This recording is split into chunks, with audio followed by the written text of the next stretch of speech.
Ini baru pertama kali kerja di pabrik, jadi awal-awalnya itu kayak ya bisa dibilang kena mental lah, dari orang perusahaannya, terus dari shock culture juga. Halo teman-teman, nama saya Yudea Susafara, kalian bisa panggil saya Yudea. Saya berumur 23 tahun dan saya berasal dari Semarang. Mungkin langsung aja lah. Dulu kamu kenapa sih kepikiran pengen ke Jepang? Awalnya belum ada sih kayak kepikiran ke Jepang, tapi waktu itu kan setelah aku 1 tahun lulus dari sekolah, kakak aku nawarin buat aku ke Jepang. Awalnya bukan nawarin aku sih, tapi nawarin ke kakak aku laki-laki, kakakku yang cowok, nawarin ke Jepang, tapi dia nggak mau. Langsung aku spontan nawarin diri aja ke Jepang. Tapi sebelum itu kamu udah punya bekal, pokoknya udah tahu lah tentang mengenai Jepang. Kalau mengenai Jepang sendiri sih belum tahu sih, tapi kayak kalau suka anime-anime itu suka. Berarti udah tahu sedikit-sedikit lah bahasa Jepang lah ya. Iya. Emang dulu kamu waktu lulus langsung kerja atau langsung mutusin ke sini? Awalnya belum mutusin sih. Awalnya kerja dulu. Sebenarnya pengen banget kuliah, cuma waktu itu belum punya biaya. Jadi niat mau ngumpulin uang dulu, habis itu mau kuliah. Dulu awal-awal kerja gimana? Awal kerja sih kayak awalnya belum pernah kerja di perusahaan di pabrik. Jadi awal-awalnya itu kayak ya bisa dibilang kena mental lah, dari orang perusahaannya, terus dari shock culture juga. Indonesia dan Jepang itu beda banget soal apa ya namanya, kayak musim, kayak apa ya, kulturnya, terus budaya kerjanya beda banget.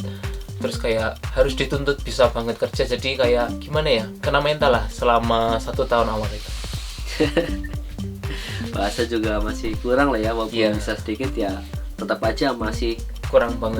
Nah, emang iya sih. Kamu nyaman baru 1 tahun ke atas lah ya. Mulai enak lah ya. Mulai enak 1 tahun ke atas. Terus kira-kira tujuan kamu selama di Jepang udah terwujud belum? Pengen banget ke Kyoto sama Nara, tapi belum bisa ke sana. Bentar lagi pulang ya. Iya. Belum bisa. Ya lain waktu lah main ke Jepang, liburan. Amin. Oh iya, aku kan dengar kamu ini udah N2 nih. Mantap banget.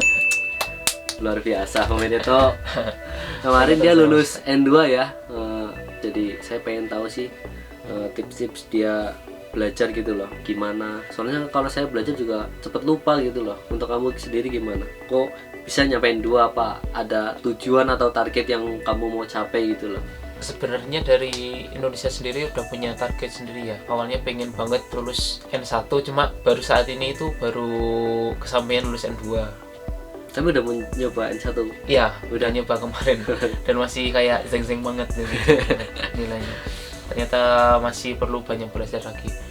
Kalau tips belajar sih dari saya, kalau saya sendiri step-step belajarnya itu belajar kanji dulu, habis itu belajar dokai. Kalau jokai listening itu urusan kayak gimana ya, kita harus biasa dengerin orang Jepang ngomong, terus kayak lihat TV, dengerin percakapan di anime. Step-step dari aku sendiri yang paling penting itu belajar kanji dulu, habis itu belajar dokai. Soalnya kalau langsung belajar dokai kan kita belum tahu kanji-kanjinya.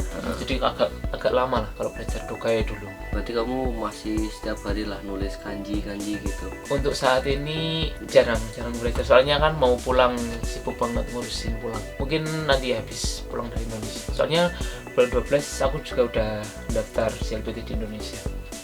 Untuk N1 lagi. Mantap. Berarti Mas. Jadi kamu udah mutusin 3 tahun nih? Iya. Kamu rencana nggak balik lagi gitu? Kerja lagi Sango kah atau Tokute kah? Nanti suatu saat pasti balik lagi ke Jepang buat kerja. Cuma untuk waktu terdekat ini belum bisa.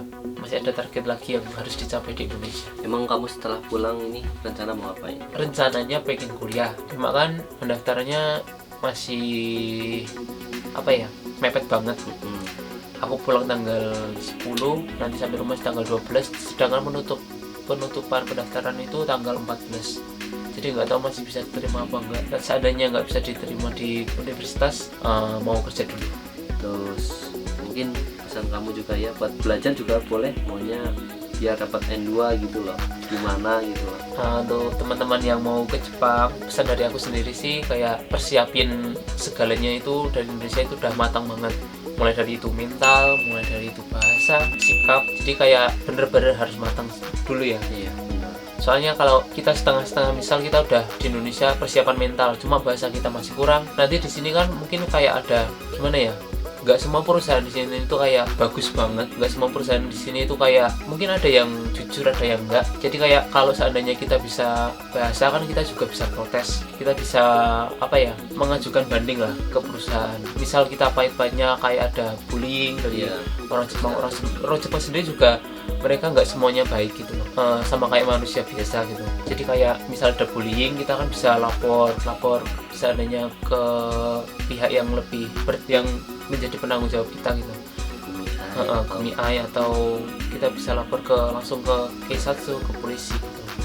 Jadi kan lebih kayak gimana ya, kita semuanya dipersiapkan untuk diri kita sendiri gitu di sini.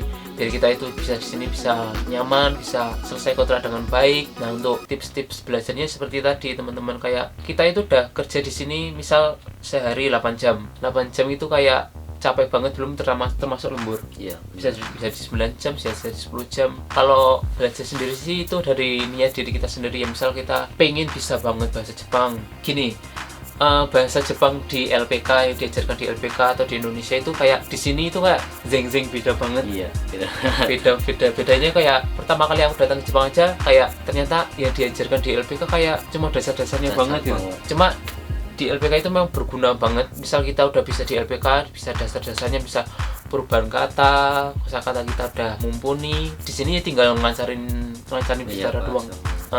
Jadi kita harus dari kemauan diri kita sendiri kalau mau tips belajar mah. Nah, kebiasaan orang Indonesia, kebiasaan orang Kensuke itu kayak capek, mereka cari self healingnya misal kayak YouTubean, terus main game, terus kayak kumpul-kumpul sama temen. Mereka lupa kalau mereka itu mempunyai permasalahan yang mereka harus hadapi, itu yaitu bahasa mereka.